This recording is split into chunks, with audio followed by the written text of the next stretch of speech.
Hi everyone, welcome back to Ultrasound Unplugged. I'm Destiny. I'm going to be your host today again, and today we have two very special guests with us. We have both the owners of Ultrasound-Services, Christopher and Shannon Merkel. Good morning. Good morning. We're so glad that you guys are here finally together. We've been waiting to do an episode like this. You two have built such an incredible business and honestly, in my opinion, workplace environment together, and today we're going to talk about the heart behind it, what got you guys into it, what drives you, and what goes on a little bit in your personal experiences, and there's a lot we're going to talk about today, so let's just go ahead and get started. Great. Okay, so we're going to start from the beginning. So how did Ultrasound Services come to be for both of you? What made you decide to start this journey together? Well, I would have been in the field for a long time. Mm-hmm. So I was doing scans for different doctors, contractors. We happened to meet, and he has a business background, and he was like, let's try to combine our two strengths and do something a little bit more creative. So we bought a machine, and the rest is history. Just kind of started seeing patients, and it's been a long road, but it's been really great. So Did you think about having your own business before he came along? We've had this discussion before. Not really, I don't think. I was always one not to want to stay in the hospital environment. I don't like being cooped up. So I like doing different things, and I like challenging myself. So I had already went from working in a hospital environment to working for 5 to 6 different doctors contract. So it was kind of probably the next evolution of things. Yeah. It is a little riskier. So I don't know if I would have done it on my own, but I think at some point I would have gotten bored with what I was doing. That's true. So I think this is definitely ever changing, so it's hard to get bored, I would think. It is. There's constantly different things that you can come up with, different ways to make things better, and that's kind of like what I like about our business is that we have the power to do that. We don't have to wait on administration. Yeah. We don't have to go through red tape at their hospital to get things done. We can say, this would be better for our patients, and I think that we should do that. And we just do it. It's really nice to be able to help other people and not have other people in the way. Yeah, for sure. I can imagine. Tell us about it. Well, I was actually going to ask, what was your vision for your own place? What was your vision when creating your offices and creating the environment? What did you guys want? Well, in the beginning, it was all about helping people. We wanted to be able to... Still there. To help people as much as we could. Over time, it is a business, so you do have to make some kind of money. Yeah. So it's it's just inevitable. You have to make a profit of some sort. To be able to stay in business.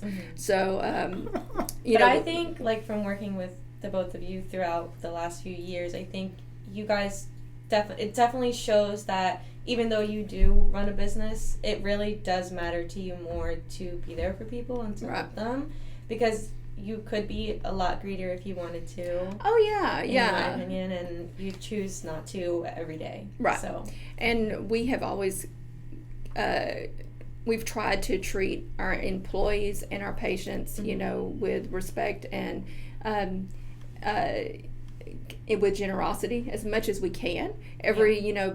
Pretty much every penny we make goes back into, making it a great environment for everybody. Because if you have employees that like their job, then that comes through to the patients, and they enjoy their experience more.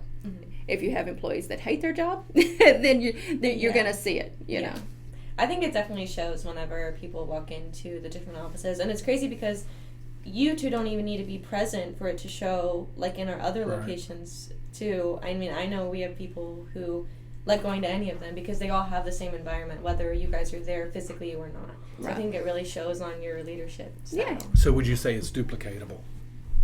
Yes, if you have owners with the same vision. Right. Yes. Yeah.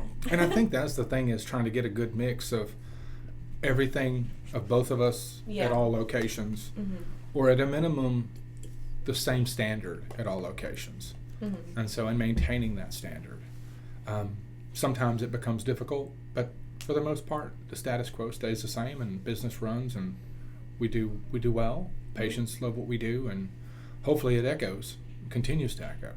Yeah, I'm sure it will. But so Shannon, what drew you into ultrasound in the first place? So, when you graduate high school, you're just like, I don't know what I want to do. Yeah. And back then there were no online things. You bought a book from the local college, and you looked through what programs there were. And I said, okay, radiology. I like all those classes that go with that. That seems kind of like a cool thing to do.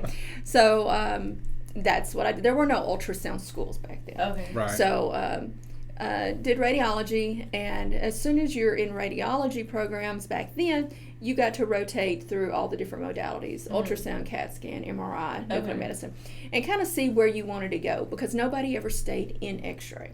It was the lowest paying job. It was, you were going to get bored with it. So everybody, just kind of rotated out. Yeah. And ultrasound always appealed to me because, one, it did not involve radiation. I was wanting to start a family. And two, it was the most challenging of all the modalities. It wasn't just pressing a button. It was actually having to know how to scan people, where their anatomy was, how things were different. And when I was trained at the hospital, I actually had to interview with 9 different radiologists. Because they had to know they could trust you, because you were their eyes. And if you didn't see it, if you don't visualize it, then they don't see it. Yeah. So it's a lot of responsibility. Yeah. So so that really, and there was a lot of advancement with it. So I just kind of moved in, to that. They trained me to do almost every kind of ultrasound except for hearts. Down the road, I was trained to do hearts. Yeah, I was gonna say. I was like, yeah. So I went to go work for a cardiologist. Got trained to do hearts. So, there's a lot of things that you can learn to do. I've got 2 more registries I want to get. Oh, really? And then I'll have them all. So I have 5 now. Crazy. I want to have 7. There's not a lot of people that have 7. So, if any, I don't know. But that's the goal. I think you can do it. Yeah. Yeah. And Chris, what about ultrasound made it interesting to you? Shannon. I think that's the thing, when you see what she's doing and you feel like, okay, I really wanted to start a business. And so Did it matter what business you started, or you just knew you got Well, it kind of coalesced at the same time. Like, I wanted to start a business, and she was constantly saying that things needed to improve with what she did. And I kept saying, I can help you with that. I didn't realize at the time, I did, but I didn't realize at the time this is where it would end up. Helping can sometimes become, a business. Yeah. And that's exactly what happened was, okay, we just started a company. We started a marriage and started a company at the same time, basically. And so, yeah, we're gonna get into that. Yeah.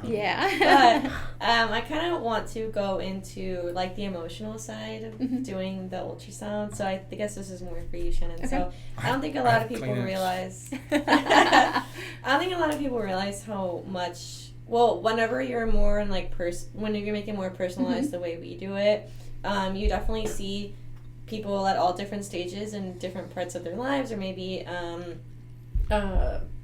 especially with pregnancy or helping patients diagnose other things. Obviously, you're not the one who does that, but so you see a lot of their different emotions. So what is that like for you?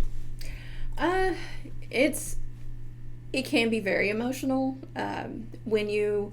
A lot of times, as sonographers, as soon as we put the probe down, we see something that's very bad, and we can see something that's going to be life-changing for that patient. When they leave here, their life is never going to be the same. And and sometimes it's knowing that, if you see metastatic cancer in the liver, that's not good, and and you're able to tell that by now? Yes. You're. I mean. But you can't say it. Obviously. Oh no. We would obviously not say that to the patient. But you know that their life is about to change forever. You know, and everybody around them is going to be changed forever. Those are really heartbreaking. And then of course the fetal demise patients, especially the ones that have no idea. Yeah. It's very heartbreaking, and you just try to treat them with as much sympathy as you can, and because you can't really know what they're going through.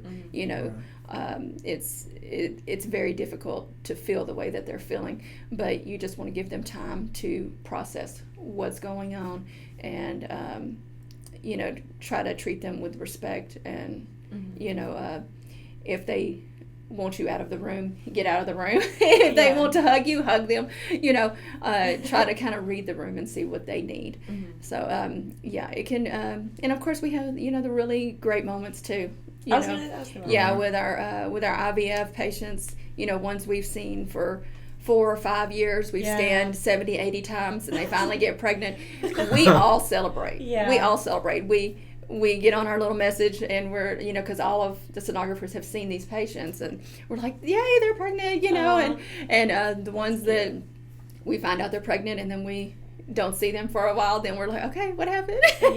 Because we're really invested in their journey because we've been there the whole time. So it's a lot of ups and downs. I think you scale the gamut of highs and lows, and I hear it in her voice when she comes home in the evenings, and we talk about what the day, what happened, and you can hear and see the highs and the lows.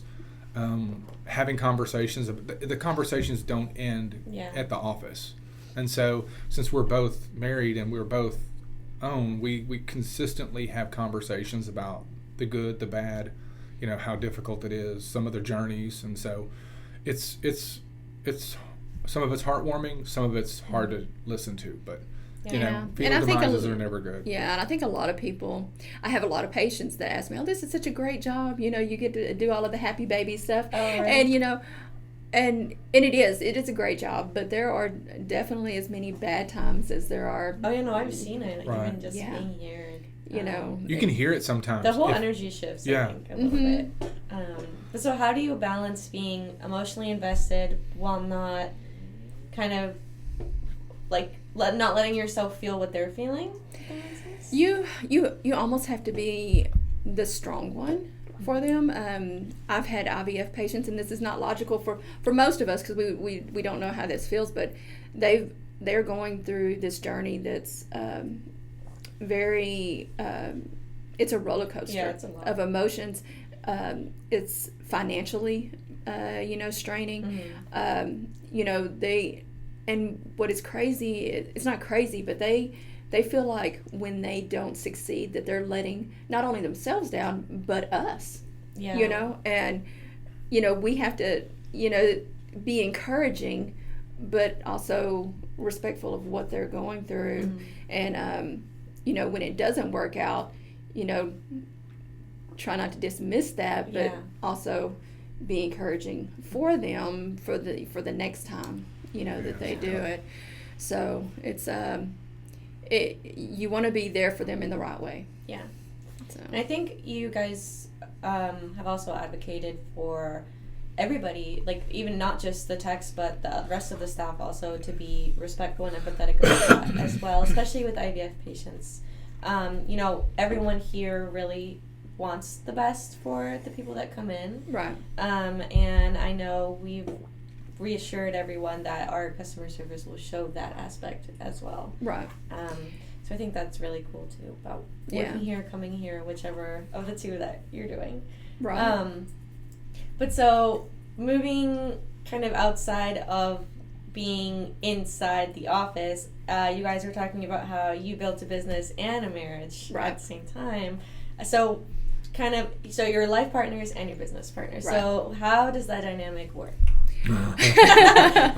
Well, I mean, you would think, being together all day long, we would want to kill each other, by the end of the day. And, sometimes we do. I mean, it's been 13 years, right? Yeah, you know, Almost I mean, 13, yeah. or almost. Almost 13. Yeah. It'll be 13 in March. Yeah. Right.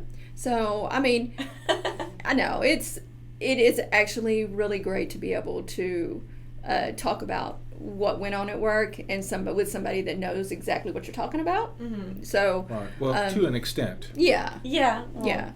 But I mean, I know a lot of people, you know, that, you know, if I had a husband that was just in finance or something, Yeah. you know, it would be hard for him to know exactly what I was talking about. Uh-huh. So that's kind of, you know, a great thing to do. So, I mean, The goals and objectives are the same, I think. And I think that's what helps, is we both kind of agree on a lot of the same things. If we were so different, it probably wouldn't work as well. Yeah. But we're both kind of type A personality. We both tend to go, are goal-oriented, objective-oriented. We try to get things done. And so, especially for the patients, and I think this is where it really works well for them, is we want to see them succeed, and we want them to be happy, like we want to be happy, and we want to succeed. Mm-hmm. It kind of matches all the way around. And so it works, but at the same time, I mean, we're still different people. Mm-hmm. And so we have different objectives, different micro objectives, if you will, different ways we do things. And yeah, but I think that is helpful, especially both personally and in a business way. I mean, I've known you guys for a long time, and I love watching you two together, to be honest. I think like you cats. are the perfect. Yeah. You're like, you guys are cats. like the perfect puzzle pieces. Yeah. When I see you, so I think it's. Oh, you know, we have our own interests, but we also, you know, have interests that are, you know, alike. And I think what's great about him, he always supports me in things that, you know, he might not want to do, but he never says, you know, you can't do that, you know.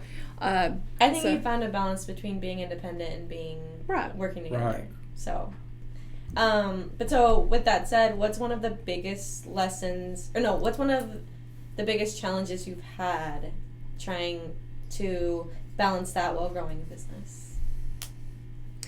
Or just I think building probably turning it off. Maybe sometimes. Yeah. Okay. I think I've said that a couple of times to Destiny. Just being able to leave work at work. To disconnect, is so hard to do, because work is also your life. We are here together, and then we leave together. So our work is constantly in the forefront, and so disconnecting from that is difficult, because we care so much. And we worry about every little detail. And so it's difficult to set that aside. And so, at least for me, like when we go on vacation, and I know Shannon would almost say the exact, we worry about every detail even when we're gone. And so we have to constantly tell everyone to make sure not to even say anything that could trigger y'all when y'all are gone, to not worry you guys. It's you know, if you had a business that wasn't successful and that didn't have great reviews, and it would be different, I think. But maintaining that level is can be stressful. A lot of pressure, It's a lot, it can be. But it's still fun. I mean, I think about the years. But it keeps growing too, right? Sorry. Yeah, and you know, that's the thing. It's always, you know, there's something different every day, and that's what I like. I like variety. You know, I don't like doing the same thing. Unless she's going to get lunch. Yeah, that's the same thing every day. Then it slims or nothing. I have to have some kind of stability, you know, in my life. But so what were you saying about you said over the years, you're about to say. I mean, over the years, you can see that it changes, like the way the business has evolved. You know, at one point we were doing contract work in other facilities. And then we stopped doing that, and we said, okay, let's just be us. Let's just be Ultrasound-Services. And so it changed the dynamic by which we do things. We started to hyper-focus on us only versus other facilities. And so it really allowed us to kind of hyper-focus and put us into the forefront, as opposed to, you know, fractioning what we did. breaking up what we do throughout the day, and now being able to do what we do is really take that to the next step and refine processes, build new locations or prepare for new locations, and go look for new business that is not typical. I mean, IVF for us 10 years ago wasn't even on our radar.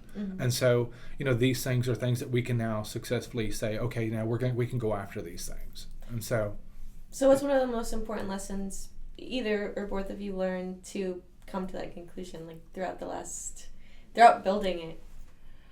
I don't know. You have to to. About anything. I think you have to have patience. I think entrepreneurs want to run, but sometimes you have to walk. Okay. I took a walk this morning, and I wanted to run, and the thought, that metaphor between the two, it really does. It means everything. That time that you need to grow, that time that you need to get things in order, to research, to prepare. You don't think you need to, but you really do. You really need that foundation. You really need to make sure you are competent and capable and ready to do business in the appropriate manner. Because being fragmented as a company early on and not really knowing didn't help a lot. In fact, it made things more difficult for us when we could have taken a little bit different route and maybe made it a little easier. But you have to go through that and go through that time and to figure those things out. And so I think maybe sometimes walking instead of running from a business perspective is probably a lot more appropriate. But it's it diminishes the excitement, but you probably, it's okay. It's still exciting. Yeah, and I think too, in the broad spectrum of things, of life, when you're, on your deathbed, you're not going to be thinking about, what you did for payroll or what you did for your business or whatever.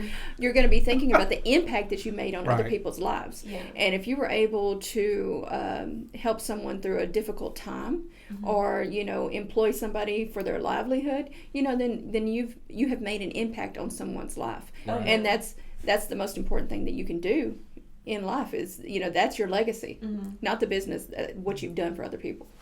I think it's really cool that your answers were not really about money at all. Most entrepreneurs that I see, their goal really, in my opinion, is not actually to help people or make a difference. There are people out there, obviously, that do. But like you were talking about when you're on your deathbed, like what people think about what they did. I think a lot of people value how much money they made during that time too. And I'm sure you guys care about that, but your answers really show what you value. Right. Yeah, and I don't it's me, I'm not really a materialistic person. Yeah. I love experiences. I love travel, and I love to see different things. And so as long as I have enough money to buy groceries, and not be constantly calculating, do I have enough in here? Then I'm good. I don't need a whole lot. That's a natural way of keeping me slim. Yeah. I don't know if I like that. That is true. That is true. I'm joking, of course. I know. But so we digress. So one thing I actually love about kind of the way we do things here and the way that I see the techs work is it's kind of known with the patients as well that it's not like a hospital setting where you just do a scan, don't say a word to them, and then they leave. Right. So helping them understand what's actually happening during their scan or helping them feel comfortable is important. Yeah. So why would you say that's important to you or that you like to pass along to the other techs? You can talk to some of our receptionists, and they will tell you a lot of times when the patient comes in, they can be irritable. They can be very short. But 99% of the time, it's because they're nervous. They're nervous about what is going on with them, and you don't even have to tell them anything about their scan. But if you just talk to them through their scan, and you say, "Okay, I'm looking at your liver. I'm looking at your, your gallbladder, or whatever," and just kind of calm their nerves. Most of the time when they leave, they're in a better mood than they were when they got here. That's good. So, if you're quiet the whole time, they get nervous. Yeah, it probably would me too, honestly. Yeah, and also we have the TV on so they can see the whole time, while we're scanning. And that gives them something to distract them from their thoughts. Yeah, they don't really know what they're looking at. Right. Unless you tell them. Exactly. So, but I mean, it gives them something to do. And if you're talking to them, it calms their nerves. And so it's just a better environment than walking into a very sterile room. Yeah. With a paper on a table. Yeah, it's super cold. We have a very cushioned bed, and there's a sheet on it, and it's very, very comfortable. We've had many patients tell us that it's very comfortable, and they love coming because they'll walk in the room and they say, "This is like a little house." They feel very comfortable, and most of the time when we have a patient come in, if they come in once, we have them forever. Yeah. We see multiple patients over and over again. I think what I like the most about what we do and what she does is it's disarming. It's very disarming of the fears and the anticipation and the negativity that most facilities get when they don't do customer service well. The anticipation that you're going to have to deal with a problem is dispelled, and so it helps to be able to put them, patients and clients, in that position so they can feel comfortable no matter what. And it puts them, like she said, right back to feeling like they're at home. Like it's comfortable, it's welcoming, it's disarming, and in the most appropriate way, because you want them to be comfortable so they can get through the exam, so they can feel confident, so they can leave knowing that we've done what we're supposed to do, and we've helped them to reach their goal of getting it done. Yeah. And so, very disarming. I like that. I do too, from what I've seen. So what would you give as advice to future sonographers or maybe people that are thinking about doing that one day? No, it's a great career for the amount of college that you have to go to, and the money that you make when you come out. It is very rewarding, and I would say definitely try to shadow, or because a lot of people go in and I would just want to do babies. Yeah. And once they've gotten through about halfway through school, they're like, I don't want to do babies. I want to do something else. And you don't know until and there's different ultrasound programs. So, you can do abdomen and OB, but there's also vascular and echocardiogram. And a lot of people migrate that direction too. And they're both great fields. So you just kind of have to find out where your niche is and what you'd rather do. I myself would go crazy if I had to do echocardiograms every single day, one after the other. For that matter, any exam that I had to do the same over and over and over again. The vein clinics, the breast clinics, doing the same thing, it would drive me crazy. It kind of would feel like a matrix at that point. Yes, I like the matrix. Yeah, I like to do different things, see different things. So one purpose. But it is a growing field for sure, and there's lots of job prospects, not only in the hospital but in outpatient clinics like here, and also in doctors' offices. Yeah. And then some people even migrate into the vet kind of arena. So I have scanned an orangutan, so it's what? Yeah, so that's very interesting. You can you can definitely get into that field. I guess you could be an ultrasound tech for animals too. I would think. Yeah. It's different. You just have to learn their anatomy. Yeah. But so speaking about growth, how do you guys visualize the future for ultrasound services? Well, in most respects, I see us doing what we're doing now on a broader scale, franchising, and probably opening more locations in the area, just trying to keep up the standards that we have, and then, and of course, trying to take more vacations. I was telling him you guys should more often. Yes, that is the goal always, is to Right. be on vacation at least twice a year. That is always my goal. That's a good. After about 6 months, I start itching. Right? I need to plan a bit. I plan a trip right now, so I'm okay with that. yeah. Well, I have some like fun short questions before we finish, just to get to know you two a little bit better. So I want each of you to answer both of them. So coffee or tea? Tea. I do know that. You like chai tea. Yes. And then obviously, if you guys have been listening, you hear the coffee machine in the background. That one. No. Yes. Yeah. Yes. Chris is a coffee addict. Yeah. Okay. 3D or I'm just gonna say 3D scans or diagnostic scans. Oh, like I said, I like variety. So if I've been doing a whole day full of diagnostic, I like a 3D, thrown in there. If I've been doing a lot of 3D, I'd like to do some The diagnostic scans for me are a little bit faster because our 3Ds are time framed. So sometimes when the baby's just laying there and not doing anything, and you kind of have to make 20 minutes of, the same picture and over and again. So sometimes that can be challenging. But with diagnostic, you're just going through your pictures and you're getting done. So, but when you get that perfect picture, in 3D, baby, sticking the tongue out, putting the foot in the mouth, that's great too. Yeah. So, I like both for different reasons. Yeah, same. Ditto. I like billing. I would think you're more interested in the diagnostic aspect of the ultrasound. Yeah, the billing, sure. the business operations. Yeah. I think that, but I mean the baby ones are so fun, like watching them move, like jump around like little jumping beans on the videos. Yeah, they are cute. It's so cute. So it's kind of I like seeing the earlier scans with the little tiny the little wiggles, the little nubs. Yeah. Yes. Really gives like baby fever. Oh yeah, definitely.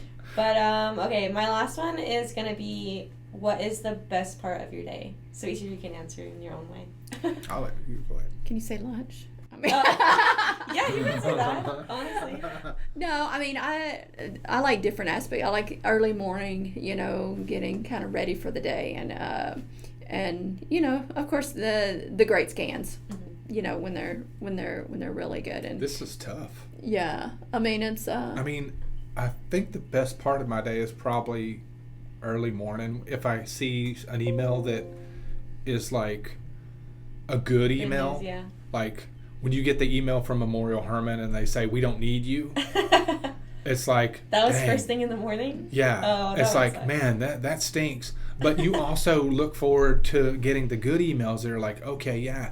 We're in your network now. Yeah, that's what I'm talking about. But there's some, it just varies. Yeah, there's some super great moments, that, I'll get a text or a message from here and like, oh, we did it, we got this, and that's super exciting, and you want to go celebrate, and then they're staying like, oh, so, but Humana's like, wait another year. Yeah.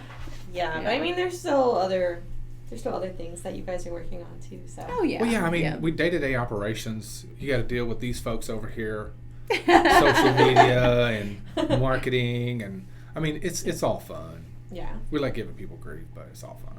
Yeah. Well, we definitely have a lot of fun working all together here. So, that is the big sum of questions that I have for you today. I really appreciate you guys being on here. I think it was really great to hear personal perspectives. I mean, we talk throughout the day, but we don't always hear all the details. Right. So yeah, thank you all to joined in on our podcast today. And if you're curious about other things, we have our other topics on our website or on our Spotify, or if you want to watch it, you could look on YouTube, which is also cool.